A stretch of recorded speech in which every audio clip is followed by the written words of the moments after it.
Hai, selamat datang di channel Movie Freak. Video kali ini adalah segmen khusus untuk penjelasan lebih detail tentang sebuah film. Dan film yang akan kita bahas adalah film The Incantation. Di film ini mungkin banyak hal-hal yang masih membingungkan di beberapa scene.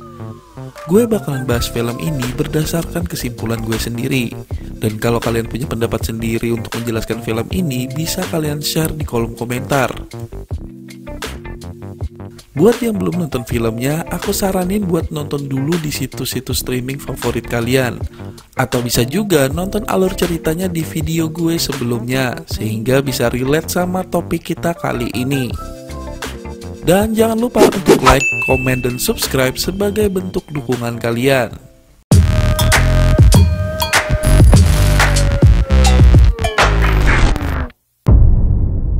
Yang pertama mau aku bahas yaitu adalah cara kerja kutukan yang sebenarnya. Di awal film, kita tahu bentuk kutukan tersebut berupa kematian tragis yang menimpa orang-orang di sekitar Ronan. Tapi pada endingnya kita tahu bahwa Ronan berbohong dengan mengatakan kalau kutukan tersebut bisa dibagikan ke orang lain dengan cara membaca mantra dan melihat simbol kutukan. Kata dibagikan tersebut menurutku kurang tepat dan sebenarnya kutukan tersebut bukannya terbagi tetapi efek kutukannya yang bisa berpindah. Sekali lagi aku perjelas, kutukannya tetap ada menempel pada Ronan tapi efeknya lah yang berpindah.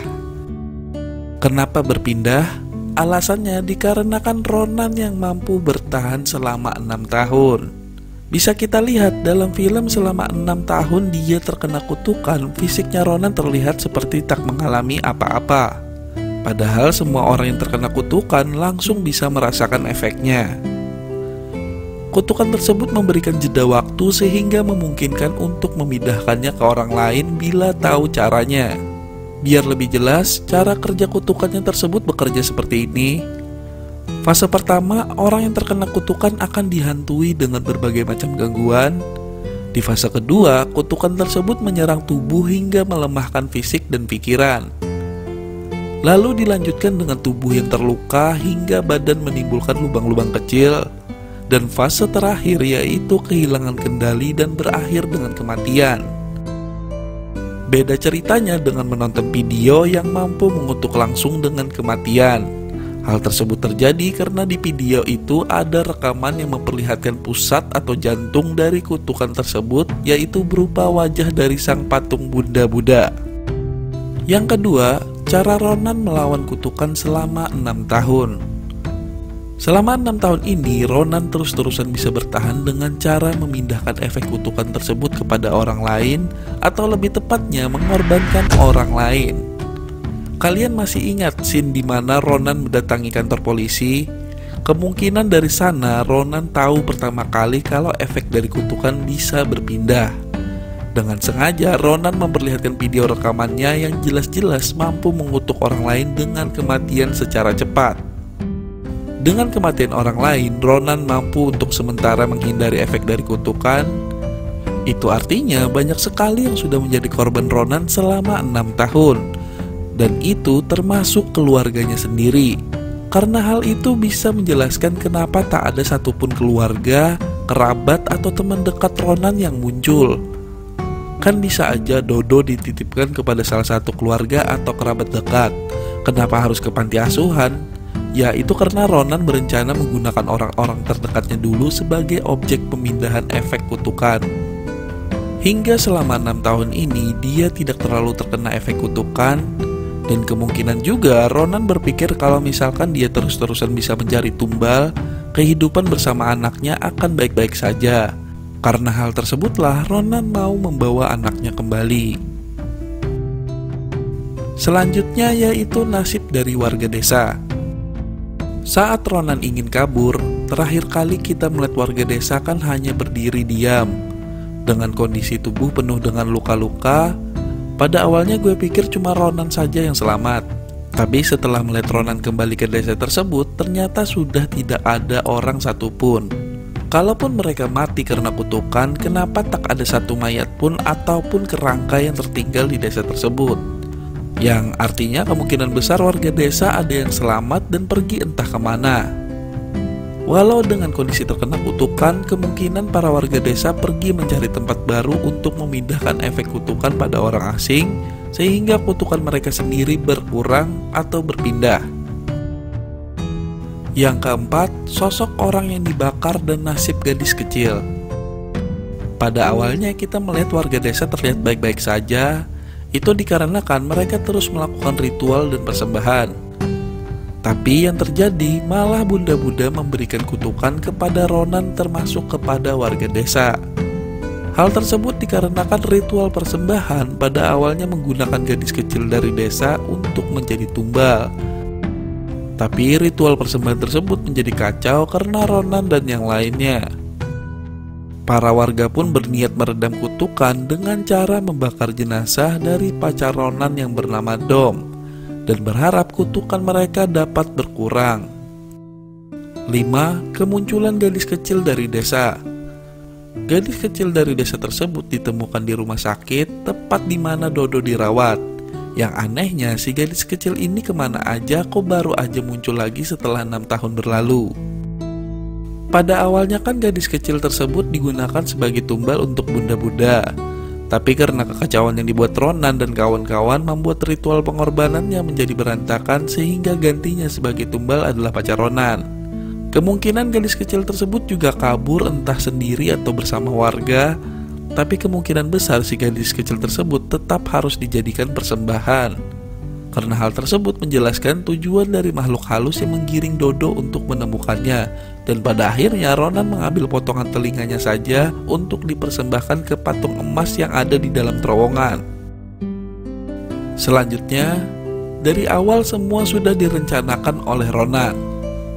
Di ending film, kita diperlihatkan video yang menjelaskan tentang arti sebenarnya dari mantra tersebut.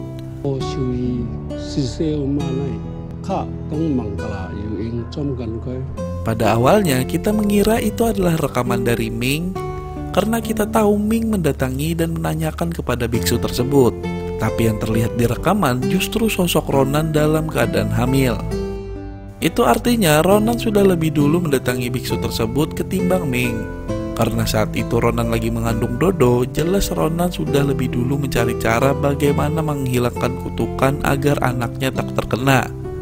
Itu artinya sedari awal Ronan sudah tahu cara meringankan efek kutukannya sendiri. Ronan pun memiliki ide dengan memindahkan efek kutukan kepada orang-orang baru di sekitarnya. Tapi sayangnya justru anaknya sendiri yang mengacaukan semua rencananya dengan melihat isi video tersebut.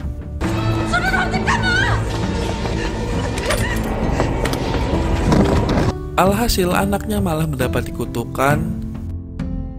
Kalau sedari awal dia sudah tahu bahayanya orang yang menonton video bakalan tewas, kenapa dia harus membiarkan Ming membawa kamera untuk diperbaiki?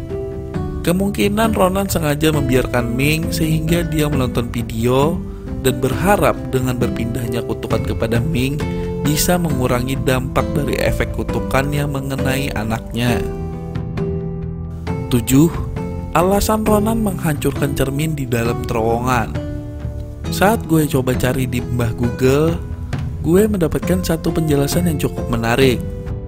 Beberapa budaya Roma, Yunani, India, Afrika, dan Cina meyakini bahwa cermin yang pecah memiliki kekuatan untuk menguasai beberapa bagian dari jiwa si pemecah cermin. Ketika seseorang memecahkan kaca, maka sebagian jiwanya akan terjebak. Selain itu, diyakini juga bahwa kaca yang pecah berarti sama dengan pengertian jiwa yang rusak. Kalau mengacu dari penjelasan tadi, gue menyimpulkan kalau Ronan bermaksud untuk menerima semua kutukan dan berharap dirinya mampu mengontrol semua kutukan, termasuk kutukan yang ada pada diri Dodo. Ya, intinya dia menanggung semua kutukannya seorang diri. 8. Kematian dari Ibu Hasia yang berbeda. Salah satu ibu panti asuhan yang bernama Hasia ini meninggoy dengan cara yang lumayan mengerikan. Anehnya, Bu Hasia ini kan tak pernah menonton video, bahkan tidak pernah mendengarkan mantra ataupun simbol kutukan.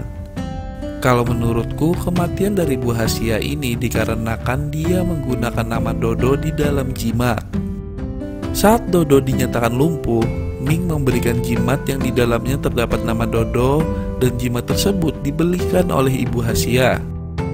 Saat Ronan melakukan ritual persembahan nama pertama kali, sang nenek mengatakan kalau calon bayi yang ada di perut Ronan nantinya harus mempersembahkan nama sama seperti Ronan. Pada kenyataannya, Dodo sampai berusia 6 tahun tak melakukan persembahan nama, dan malah namanya dipakai ke dalam jimat. Kemungkinan Bunda-Bunda marah dan langsung menargetkan kutukan kematian kepada Bu Hasia. Yang terakhir, nasib dari Dodo dan gadis kecil dari desa. Dari awal tidak ada penjelasan untuk menghilangkan kutukan, yang ada hanyalah mengurangi dampak kutukan dengan cara berbagi. Walau Ronan sudah berkorban, bukan berarti kutukannya berhenti begitu saja. Apalagi Dodo sudah pernah melihat video tersebut.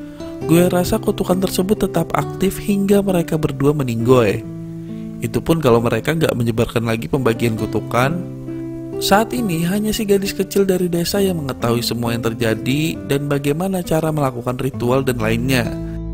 Tapi bisa aja sih si gadis kecil tersebut membuat sekte baru dan terus membagikan kutukannya.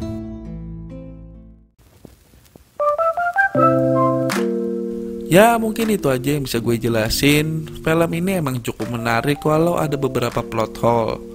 Dan jujur gue waktu pertama kali nonton itu sedikit pusing karena alur ceritanya yang bolak-balik.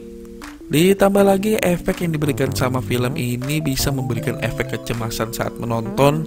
Apalagi buat penderita tripofobia bakalan dibuat kambuh karena banyak efek luka-luka berlubang di beberapa scene termasuk di bagian endingnya.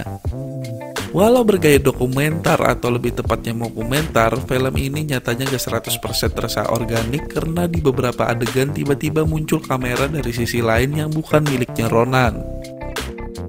Contohnya aja kayak salah satu scene si Dodo teriak-teriak di kamarnya, padahal Ronan lagi nolongin Dodo dengan kamera ditaruh di meja.